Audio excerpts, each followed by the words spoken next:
అందరికీ నమస్కారం. Welcome to ప్రజాక్షేత్రం. Janasena అధినేత పవన్ కళ్యాణ్ గారు గతంలో వారాహి యాత్రలో భాగంగా గౌరవంతో కూడిన పొత్తుకు జనసేన సిద్ధంగానే ఉంటుందని చెప్పిన సంగతి తెలిసిందే. అయితే చంద్రబాబు గారి అరెస్టు, పవన్ కళ్యాణ్ గారిని ఆంధ్రప్రదేశ్ బోర్డర్లో ఆపేయడం వంటి చర్యలతో జైల్లో చంద్రబాబు గారిని కలిసిన అనంతరం వేరే ఇతర అంశాలపై ఆలోచించకుండా కేవలం వైసీపీని గద్దెదింపాలనే లక్ష్యంతో టీడీపీతో పొత్తుపై ప్రకటన చేశారని జనసేన నాయకులు చెప్తుంటారు.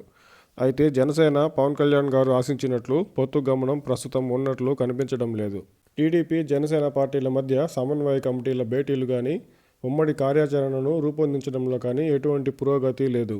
ఇరు పార్టీల మధ్య సీట్ల సర్దుబాటులోనూ జనసేన శ్రేణులు 50 నుంచి 60 స్థానాలను ఆశిస్తుంటే, జనసేనకు 20 నుంచి 25 స్థానాలకు మించి ఇచ్చేది లేదని టీడీపీ లీకులు ఇస్తుంది. కనీసం జనసేనకు 40 నుంచి 45 సీట్లైనా ఇవ్వకుంటే అది జనసేన టీడీపీ పొత్తుపై ఎన్నికల్లో సైతం ప్రతికూల ప్రభావం చూపే అవకాశం ఉంది. దాంతోపాటు సీఎం ఎవరనే ప్రశ్నకు ఇన్ని రోజులు దాటవేస్తూ వచ్చిన ఇరు పార్టీలు తాజాగా లోకేష్ గారు చంద్రబాబు గారే సీఎం అని చెప్పడం పూర్తిగా ఏకపక్షంగా ఉందని జన సైనికులు అభిప్రాయపడుతున్నారు.